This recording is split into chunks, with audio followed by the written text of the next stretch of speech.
보면서 같이 인사 나눠보겠습니다. 은혜를 받은 자여 평안할지어다. 예, 2018년 한 해 우리 기쁨의 교회의 표는 바로 은혜해였습니다. 은혜를 받은 자여 평안할지어다. 이 구호가 아마 여러분들이 2018년 마지막으로 같이 나눈 주제의 말씀이 아닌가 생각이 듭니다. 하나님의 은혜가 저와 여러분의 삶 가운데 늘 충만하시길 간절히 원합니다.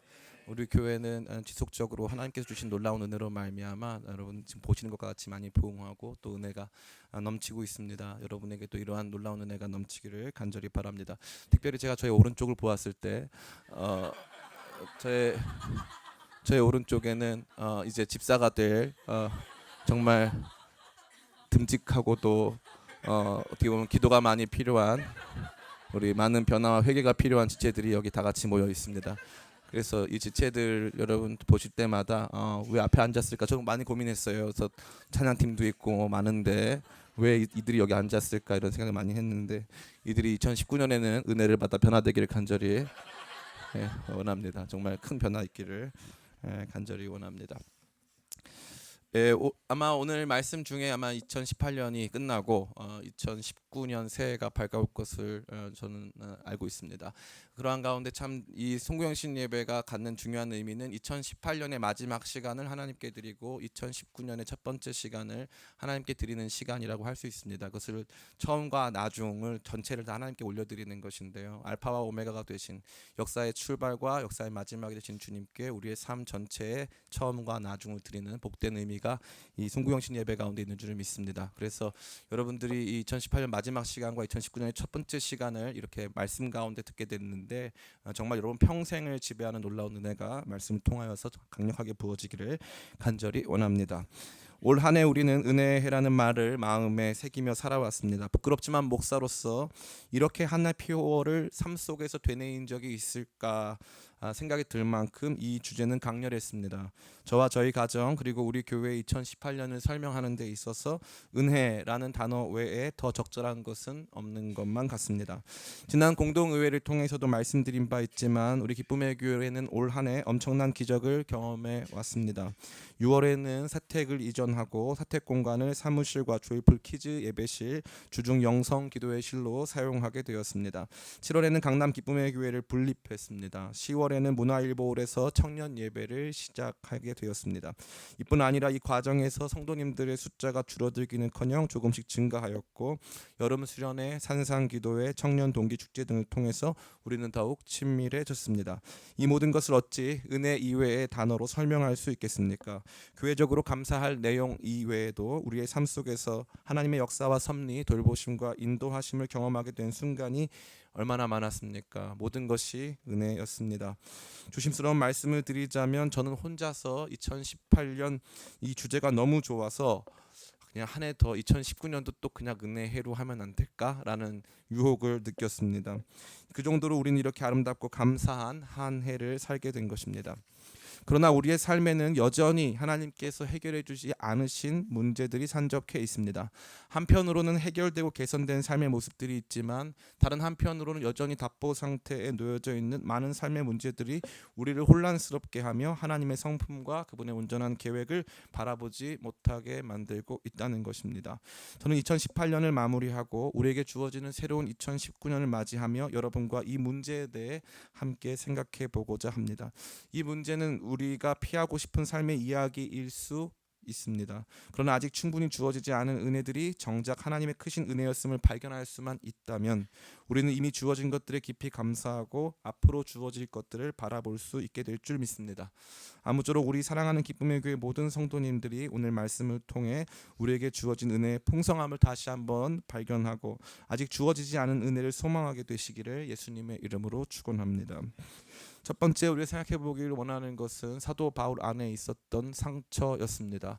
사도 바울은 은혜를 참 많이 받은 사람인데 은혜를 많이 받았음에도 불구하고 그 안에 상처가 있었습니다. 그 상처는 무엇입니까? 우리 한번 말씀을 읽어봤으면 좋겠습니다. 우리 7절 같이 한번 읽었으면 좋겠습니다. 시작.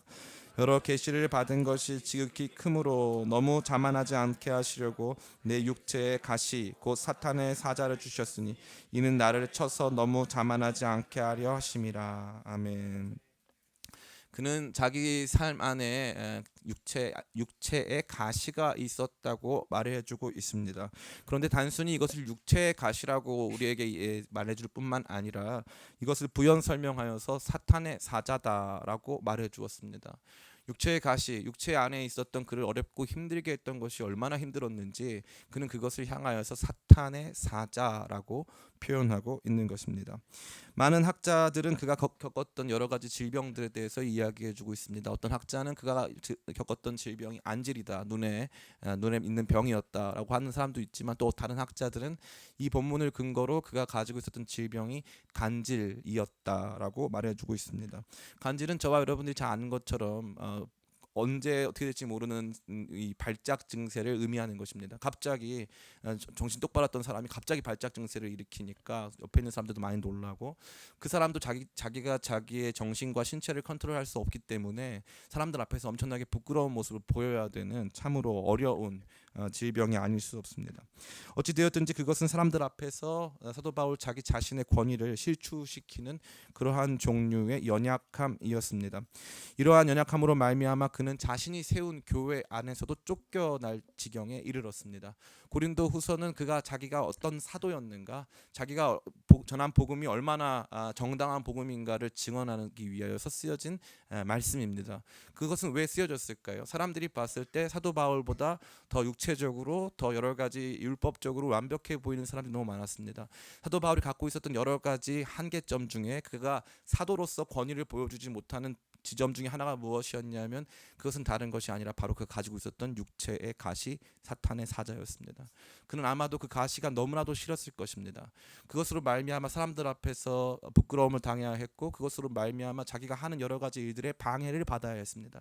그것 때문에 그는 그것을 향하여서 사탄이라는 단어를 붙입니다.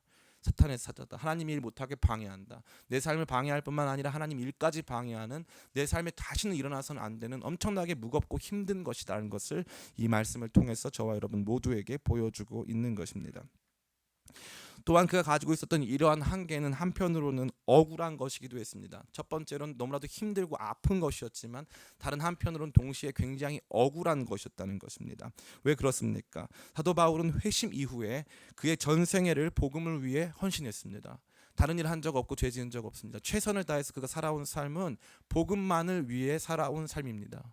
복음만을 위해 살아온 삶이기에 그의 삶에는 당연하게 이 여러 가지 축복들이 주어져야만 하는 것인데, 그런 축복들은커녕 사람들 앞에서 자기 자신의 연약함을 통째로 드러날 수밖에 없는 엄청난 수준의 육체적 가시가 그에게 주어지게 된 것입니다. 자신을 위해 살아본 적 없고 오직 복음만을 위해 수고하고 모진 고난을 받았는데, 그에 대한 삶의 모습이 너무나도 초라했기에 그는 아마도 조금 억울하였을 것 같습니다.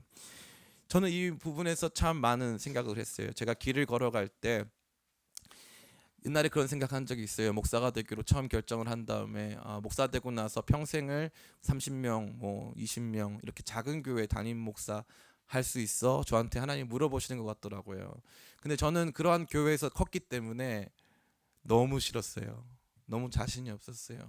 최선을 다한 삶을 살았는데 결국 내게 주어질 것이 그렇게 작은 것이라면, 내 삶이 그렇게 초라할 거라면 참 하고 싶지 않다. 그런 억울함이 있었을 것 같아요. 혹시 여러분 가운데 지금 목회자 가정에 자녀분들 계시다면 그러한 상처가 사실은 우리 PK들, 우리 목회자 가정에 있는 지체들, 또 우리 MK들, 성사님들 자녀들 가운데 많을 줄 믿습니다.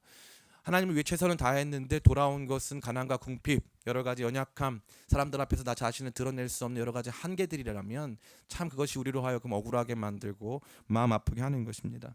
비단 목사님들 자녀뿐만 아니라 신앙생활을 열심히 하고 있는 우리의 삶 안에도 사실은 고통과 어려움이 다가올 때, 이해할 수 없고 충격적인 상황들이 발생하기 시작했을 때 내 삶을 해석할 수가 없기 때문에 그것으로 말미암는 억울함들, 최선을 다한 것에 대한 무색함들이 드러나기 시작할 것이라는 겁니다. 그는 이러한 마음을 가지고 하나님께 기도했습니다. 그의 기도는 매우 처절했을 것으로 생각되고 최선을 다한 기도였으며 3번 기도했다고 되어 있습니다. 한 번 기도한 것 아니고 3번 기도했다는 뜻은 정말 말 그대로 숫자로 세번 했다는 것이 아니라 최선을 다해서 생명을 바쳐서 완전하게 더 이상 기도하고 싶어도 할 수 없을 만큼 치열하게 기도했다는 것을 상징적으로 말해주고 있습니다. 그는 이러한 기도를 드릴 자격이 충분했으며 또한 그는 죽은 사람을 살리기도 하였기 때문에 자신의 삶의 문제 역시도 기도를 통해 해결할 수 있을 것 같은 느낌을 우리는 받을 수 있습니다. 그런데 하나님은 허락하지 않았습니다. 하나님은 그의 삶에 여전히 해결되지 않은 문제들을 두시고 그의 삶에 여전히 큰 아픔과 연약함들을 두시고 그의 삶에 여전히 치유되지 못한 상처들을 두시고 그의 삶에 여전히 가난과 궁핍을 두셨습니다.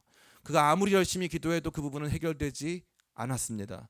최선을 다해 주님을 섬긴다 할지라도 그 모든 것들이 무색하리만큼 그 어떠한 부분 안에서도 회복은 이루어지지 않고 회복을 기대조차 할 수 없었습니다. 대신 하나님께서는 말씀하십니다.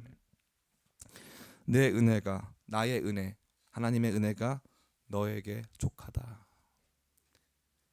나의 은혜, 너를 향한 나의 사랑이 너에게 족하다. 너에게 충분하다. 라고 주님께서 말씀하십니다.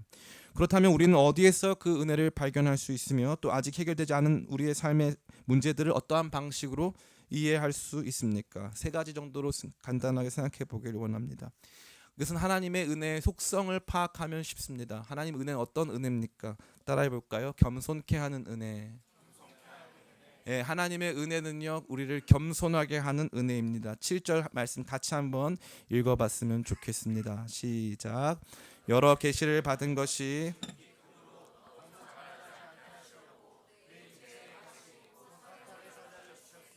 이는 나를 쳐서 너무 자만하지 않게 하려 하심이라. 아멘. 이 본문에서는 자만하지 않게 하시려고가 두 번에 걸쳐서 동어 반복되고 있습니다. 무슨 말씀입니까?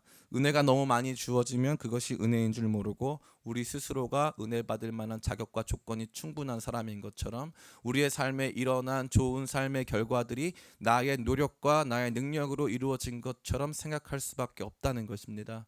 그렇기 때문에 하나님의 은혜는 우리를 겸손케 하는 은혜입니다. 아직 우리의 삶에 충분히 해결되지 않은 문제는 우리로 하여금 또 다시 하나님께 기도하게 만들고 또 다시 하나님 앞에 나아가 그 은혜 없이는 살 수 없는 존재임을 자각하게 만드는 우리를 겸손케 하는 은혜라는 사실입니다. 이것은 얼마나 중요한 것입니까? 이것은 우리의 삶에 은혜를 반감시키고 은혜는커녕 하나님 앞에서 진노의 대상이 되게 하는 여러 가지 우리의 자만들을 내어 쫓습니다. 하나님의 은혜의 충족성은 바로 은혜가 은혜임을 알게 하는 우리로 계속적으로 은혜를 구하게 하며 은혜 안에 살게 하는 것임을 우리가 알아야 할 줄을 믿습니다. 제가 누누이 반복해서 말씀드리는 말씀이 있어요. 제가 담임 목사가 되고 나서 그 생각을 많이 했는데 이 반복 학습이 중요하다 생각을 많이 했어요. 하나님은 여러분의 삶에 기도를 멈추게 하시는 방향으로 응답하지 않습니다. 하나님은 절대 기도를 멈추는 응답을 주지 않습니다. 그래서 문제가 해결되면 다시는 기도할 필요가 없는, 하나님 돈을 주세요 했더니 네가 원하는 만큼 돈 다 줄게, 너가 이제부터는 만수로 아들로 입양이 될 거야, 뭐 이러한 종류의 은혜를 하나님이 주신 적이 없다는 거예요. 근데 많은 사람들이 착각하는 거예요. 이 문제 해결되면 난 하나님 앞에 나갈 필요가 없다. 저 문제 해결되면 난 하나님 앞에 나갈 필요가 없다. 이 질병의 문제가 마지막 문제일 것이다. 이 진로의 문제가 마지막 문제일 것이다. 이 갈등이 마지막 갈등일 것이다. 그렇지 않다는 것입니다. 우리의 삶에는 끊임없이 갈등, 질병, 연약함과 아픔이 남아 있습니다. 죽는 그 순간까지 하나님 앞에 우리가 자만하여 진노와 심판의 대상이 되지 않도록 하시려고, 끝까지 그 은혜를 공급하게 하시려고, 지속적으로 하나님께서 그 은혜의 수혜자로 우리를 만드시려고 우리를 겸손케 하시고자 하나님께서 특정한 은혜의 수준 이상으로는 그 은혜를 공급하지 않으신다는 것입니다. 그래서 오늘 우리에게 주어진 은혜는 우리로 하여금 지속적으로 은혜의 자리에 남아 있게 하는 은혜인 줄 믿습니다. 여러분 돈이 아주 많으시면 지금처럼 여기 좁은 데 나와 계시겠어요? 안 나와 계시겠죠. 여러분 삶의 문제가 아무것도 없었으면 하나님께 나오시겠습니까? 그렇지 않다는 것입니다. 우리 가운데 주신 하나님의 놀라우신 은혜는 우리를 겸손케 하고 우리로 하여금 지속적으로 그 은혜 안에 머물게 하는 그러한 종류의 은혜인 것을 여러분 꼭 기억하시길 간절히 바랍니다. 두 번째로 주님께서 주시는 은혜는 우리를 완전케 하시는 은혜입니다. 따라해 볼까요? 완전케 하시는 은혜. 첫 번째 은혜가 우리를 겸손케 하는 은혜였다면, 두 번째 은혜는 우리로 하여금 하나님의 능력을 완전히 보여주게 하는 완전케 하는 은혜라 할 수 있습니다. 9절 말씀 같이 한번 읽어보겠습니다. 시작. 나에게 이르시기를 내 은혜가 내게 족하도다. 이는 내 능력이 약한 데서 온전하여 짐이라 신지라. 그러므로 그 크게 기뻐함으로 나의 여러 약한 것들에 대하여 자랑하리니 이는 그리스도의 능력이 내게 머물게 하려 함이라. 아멘. 하나님께서는 사도 바울에게 주신 상처와 아픔, 해결되지 않은 삶의 문제들이 하나님의 능력이 온전하게 나타나는 과정이 되는 것을 말씀하십니다. 특별히 우리가 주목해야 될 단어가 하나 있어요. 그것은 무엇입니까? 여기 보니까 온전하여짐이란 단어입니다. 온전하여짐은 텔레오란 단어인데 맞춰진다는 것이죠. 우리가 연약할수록 하나님께서는 그분의 능력을 완전히 보여주실 수 있습니다. 우리가 얼만큼 연약한 존재로 드러날 것인가가 하나님께서 얼만큼 능하신 분으로 드러날 것인가를 결정하는 것입니다. 그분 앞에서는 우리 자신은 언제나 작은 존재여야 한다는 것이죠. 10여 년 전쯤에 제가 교회를 개척한다면 교회 이름을 사랑으로 섬기는 작은 교회라고 짓고 싶었습니다. 그렇게 안 한 것을 참 다행이라고 생각하고 있습니다. 사랑으로 섬기는 작은 교회라고 하는 이름이 전 너무 좋았습니다. 기쁨의 교회가 제가 개척하는 교회가 5천 명이 되고 10,000명이 돼도 우리 교회는 작은 교회다. 왜냐하면 우리 교회는 하나님 없이는 살 수 없는 교회니까. 이러한 고백을 꼭 하고 싶었습니다. 그러다가 결혼을 하게 됐는데 제가 만난 저희 집사람이 다니는 교회는 큰 교회였습니다. 이름이 그냥 큰 교회였어요. 세상 특이한 교회였습니다. 사랑으로 섬기는 작은 교회 사람과 큰 교회 사람이 만나서 기쁨의 교회를 만들었습니다. 얼마나 놀라운 균형인지 말로 할 수 없습니다. 그러한 가운데 제가 지속적으로 보게 되는 것은 하나님께서 여러분의 삶을 통해 그분의 능력을 완전하게 보여주기를 원하신다는 것입니다. 우리의 삶의 완전함이란 나 자체의 완전함을 말하는 것이 아닙니다. 기독교인의 삶의 완전함이라는 것은 나는 연약하고 나는 부족한데 하나님께서 우리의 삶을 통하여서 그분의 강한 능력과 놀라우신 역사를 보여주는 것입니다. 우리는 완전히 사라지고 그분의 능력이 완전히 드러나는 것, 나는 죽고 그분이 내 안에서 완전히 사셔서 그분의 삶이 내 삶이 되어지는 것, 그러한 과정이 하나님의 능력이 완전히 우리의 삶에 일어나는 과정이라고 볼 수 있는 것입니다. 기독교인이 되면 어떤 일이 벌어질까요? 기독교인이 되면 벌어지는 것이 주권 이양이 벌어지기 시작합니다. 처음엔 내 삶의 주인이 나였습니다. 내가 내 삶을 통제하고 내가 꿈꾸는 꿈들이 이루어지기를 소망하면서 그렇게 하나님을 의지하며 살다 보면 좋은 일이 있을 거라고 생각했습니다. 시간이 지나면 지날수록 그런 삶들은 다 뭉개지기 시작합니다. 하나님을 의지해서 살아왔던 삶들의 작은 승리들이 있었지만 시간이 지나면 지날수록 그것은 실패로 드러나기 시작하고 나의 삶이 왜 이것밖에 되지 않을까라고 하는 초라한 삶의 현실을 맞닥뜨리게 되는 날들이 다가옵니다. 근데 놀라운 것은 무엇이냐면 나는 아직 죽지 않았다는 것입니다. 그런데 놀라운 일은 무엇이냐 하면 아직까지 하나님께서 살아계셔서 나의 삶을 통해서 그분이 원하시는 뜻들을 이루어 가고 계신 것입니다. 내 삶을 내가 운전하는 줄 알았더니 그렇지 않았습니다. 내 삶의 운전대는 그분에게 주어진 지 오래고 내 삶에 주어졌던 모든 것들을 통해서 하나님께서 하시고자 하시는 뜻이 이루어지고 있음을 보게 되는 것입니다. 그때 뭐라고 고백합니까? 나는 내게 아니었구나 고백하는 것입니다. 나는 내게 아니었구나. 여러분의 삶은 여러분의 것이 아닙니다. 하나님이 오늘 밤 여러분의 생명을 취하시면 여러분은 그저 주님 앞에 설 수밖에 없는 존재입니다. 미련한 사람들이 얘기합니다. 내가 여기 가서 장사하고 저기 가서 장사하고 돈을 많이 모아서 쌓아놓아야 되겠다. 미련한 자여, 오늘 밤 주께서 너의 영혼을 찾으시면 그것은 누구의 것이 되겠느냐? 주님께서 물어보시는 것입니다. 우리의 삶은 더 이상 우리의 것이 아닙니다. 그래서 하나님께서는 우리에게 연약하여지는 은혜를 주시는 것입니다. 네 거 아니니까 내가 운전할게. 운전대를 놓으라고 하시는 것입니다. 운전대를 끝까지 붙잡고 있으면 안 되니까 운전대 내려놔. 이제 내가 운전할게. 운전대 내려놓는 일이 쉬울까요, 어려울까요?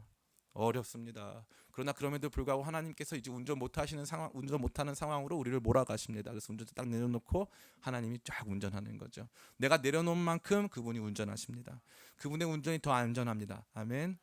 그분의 운전이 더 안전하고 그분의 운전이 더 탁월합니다. 더 여러분들을 정확하게 목적지로 안내해 주실 것입니다. 저는 여러분들이 하나님의 은혜가 이러한 것임을 다시 한번 깊이 발견하게 되시기를 간절히 축원합니다. 특별히 이 부분에서 하나 더 우리가 주목해야 될 단어가 있습니다. 그것은 바로 이는 그리스도의 능력이 내게 머물게 하려 함이라라는 단어입니다.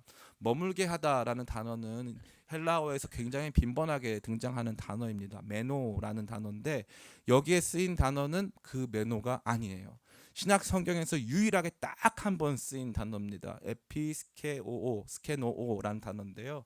신약 성경에서 딱 한 번밖에 안 쓰여요. 이 말은 뭐냐면은 텐트를 치다는 단어예요. 텐트를 친다는데 그냥 치는 게 아니라 뭐뭐 위에 텐트, 천막을 쳐서 덮어버린다는 뜻이에요. 장막을 쳐서 덮어버린다는 뜻이에요. 그래서 우리말 성경 개역 개정 성경에 보면 난하주에 보면은 장막으로 덮다라고 되어 있어요. 이 말은 무슨 뜻입니까? 하나님의 능력이 장막처럼 우리를 완전히 덮어버린다는 거죠. 우리가 완전히 평평한 이 땅이 되었을 때, 우리 연약함으로 말미암아 우리가 높은 산이 아니고 평평한 완전히 땅바닥이 되었을 때 주님께서 그 위에 장막으로 우리를 완전히 덮어버리신다는 것입니다. 이것은 두 가지 면에서 큰 충격을 주는데, 첫 번째는 사도 바울의 직업 때문입니다. 사도 바울의 직업은 무엇이었을까요? 텐트 메이커였습니다. 사도 바울이 제일 잘하는 게 텐트예요. 제일 잘 알아요, 텐트에 대해서는. 근데 이때 딱 뭐라고 말하는 거죠? 하나님께서 주신 말씀을 딱 받아들고 가만히 생각해 봤더니, 그러면 하나님의 능력이 날 완전히 덮어버리는 거네. 이게 사도 바울이 얘기한 거예요. 내가 연약할수록 하나님의 능력이 나를 더 덮는구나. 이제 내가 나를 위해 사는 것이 아니고 주님이 내 안에 사시고 주님께서 내 삶을 통해서 역사하시는 것인 것을 강하게 말해주고 있는 것입니다. 사람이 들을 수 있는 가장 좋은 칭찬은 무엇일까요? 그 사람 공부 잘해, 그 사람 똑똑해, 그 사람 얼굴 예뻐, 그 사람 못하는 게 없어, 그 사람 좋은 사람이야. 아니에요. 사람이 들을 수 있는 최고 좋은 칭찬은 저 사람은 이상하게 하나님께서 역사하시네 하는 거예요. 저 사람의 삶을 설명하는 데 있어서 하나님 외로는 설명이 안 된다는 거죠. 하나님 외로는 설명이 안 된다는 거예요. 저 사람의 삶의 그 모든 이야기를 가만히 생각해 봤을 때 하나님 외로는 설명이 안 되는 삶이 우리가 살아가는 삶 중에 가장 행복하고 가치 있는 삶이라는 것입니다. 사랑하는 성도 여러분, 그래서 하나님께서 여러분의 삶에 연약함을 그저 내버려 두시는 것입니다. 왜요? 주님의 능력이 여러분을 덮게 하시려고요. 여러분의 연약함을 덮어버리세요. 저 사람 부족한 사람인데, 저 사람 실패한 사람인데, 저 사람 망할 사람인데, 저 사람 이런 부분에서 남보다 훨씬 잘난 것이 아무것도 없는 사람인데, 하나님의 능력이 덮어버리는 거예요. 우리 연약함을 완전히 덮으시려고 여전히 우리의 삶에 연약함을 내버려 두신 것입니다. 세 번째로, 이것은 본문에 나타나 있지 않지만 제가 보기에 사도 바울이 누린 가장 큰 은혜가 한 가지가 있어요. 하나님의 은혜, 겸손케 하는 은혜를 경험했고, 하나님께서 완전케 하시는, 하나님의 능력을 우리의 삶에서 완전케 하시는 은혜를 경험했지만, 사도 바울이 경험한 최고의 은혜, 사도 바울 자신도 몰랐을 수 있는 최고의 은혜는 무엇일까요? 자기의 삶을 해석받은 은혜입니다. 자기의 삶을 해석받은 은혜. 사도 바울은 이해할 수 없는 육체의 가시, 이해할 수 없는 그 가시가 너무나도 아팠기 때문에 그 가시에 별명을 붙여주는데, 사탄의 사자, 하나님 일하는데 방해될 뿐만 아니라 내 삶에 더럽고 어두운 것이 나타날 수밖에 없게 만드는 그 어둠의 통로, 그것이 너무나도 힘들고 나를 어렵게 만들었기 때문에 사탄의 사자라고 밖에 부를 수 없는 그것을 가지고 있었어요. 이것이 나한테 왜 있는지, 이것을 없애달라고, 이것이 없어야지만 내가 사역할 수 있을 것 같다고 하나님께 3번 기도했습니다. 하나님은 그것을 없애주지 않으셨어요. 근데 무슨 문제가 있습니까? 하나님은 그 기도를 듣지 않으시고 그 문제를 해결해주지 않았는데 사도 바울은 뭐라고 말합니까? 이게 재밌는 거예요. 이렇게 말하고 있습니다. 9절과 10절입니다. 앞에 화면이 준비되어 있어요. 같이 한번 읽어볼까요? 시작. 나에게 이르시기를 내 은혜가 내게 족하다. 이는 내 능력이 나타내서 온전하여짐이라 하신지라. 그러므로 크게 기뻐함으로 나의 여러 약한 것들에 대하여 자랑하리니 이는 그리스도의 능력이 내게 머물게 하려 함이라. 그러므로 내가 그리스도를 위하여 약한 것들과 능력과 궁핍과 박해와 공고를 기뻐하노니 이는 내가 약한 그때에 강함이라. 아멘. 여러분, 이 사람 지금 뭐라고 있죠? 첫 번째, 이 사람 자랑한대요. 두 번째, 이 사람 기뻐한대요. 어떻게 자랑하고 기뻐할 수 있게 되었어요? 이 사람 문제가 해결돼서 자랑하고 기뻐합니까? 세상 사람들은 이야기할 거예요. 문제 해결 받고 나서 자랑하고 문제 해결 받고 나서 기뻐하라. 이 사람 문제 해결 안 받았는데 기뻐하고 있어요. 이 사람 문제 해결 안 받았는데 자랑하고 있어요. 왜요? 해석을 들었거든요. 내가 왜 이런 상태에 놓여졌는지 알게 됐거든요. 하나님이 응답해 주셨거든요. 우리가 생각했을 때 하나님의 응답을 때로는 문제 해결과 너무나도 직접적으로 연결시키려고 하는 시도가 너무나도 많습니다. 문제 해결되지 않으면 응답되지 않은 것처럼, 네가 기도 많이 안 해서 응답 안 됐어, 네가 최선을 다하지 못해서, 헌금을 제대로 안 해서, 그런 말 속지 마시기 바랍니다. 주님께서는 따라해볼까요? 말씀으로 응답하신다. 어느 날 갑자기 말씀이 들려오기 시작하는 거죠. 어느 날 갑자기 말씀이 들려오기 시작하면서 내 삶의 이야기들이 해석되기 시작하는 거예요. 아, 내가 이래서 문제였구나. 아, 하나님께서 이래서 나한테 이런 고통과 연약함을 주신 거구나. 제가 어저께 우리 이목장 리더들과 같이 식사를 했습니다. 그때 한 형제가 저한테 했던 고백을 잊을 수가 없어요.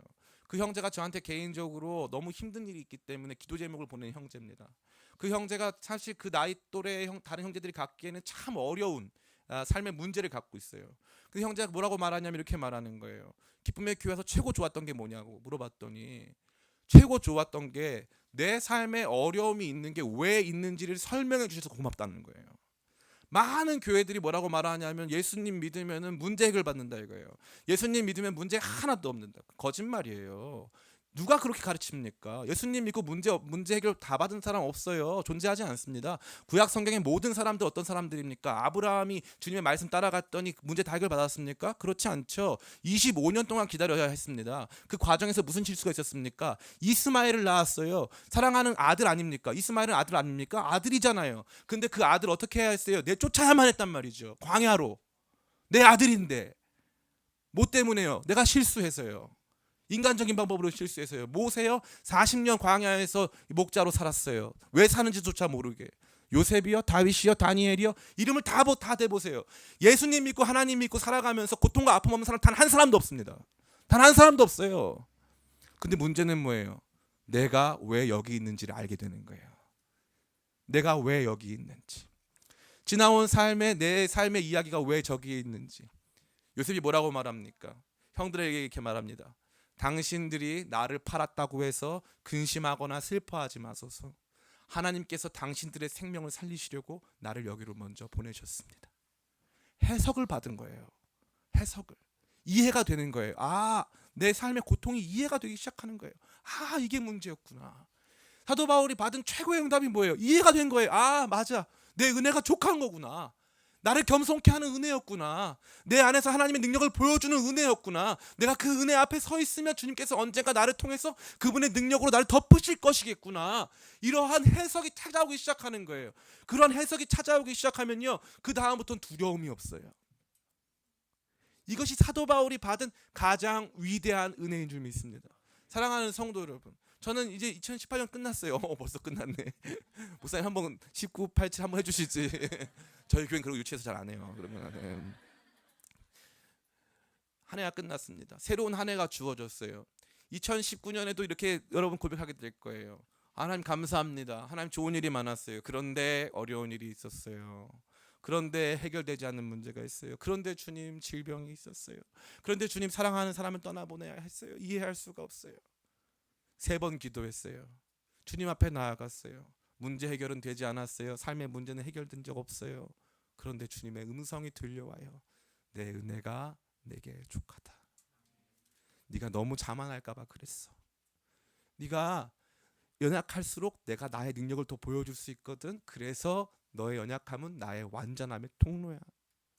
그 이야기를 들을 때 내가 기뻐하고 내가 나의 연약함을 자랑하겠습니다. 나의 더 연약하게 해주세요. 그래서 주님의 능력을 더 보여주세요. 이러한 거룩한 고백이 사도 바울의 삶 속에서 나타나기 시작한 것입니다. 사랑하는 성도 여러분, 삶은 간단하지 않습니다.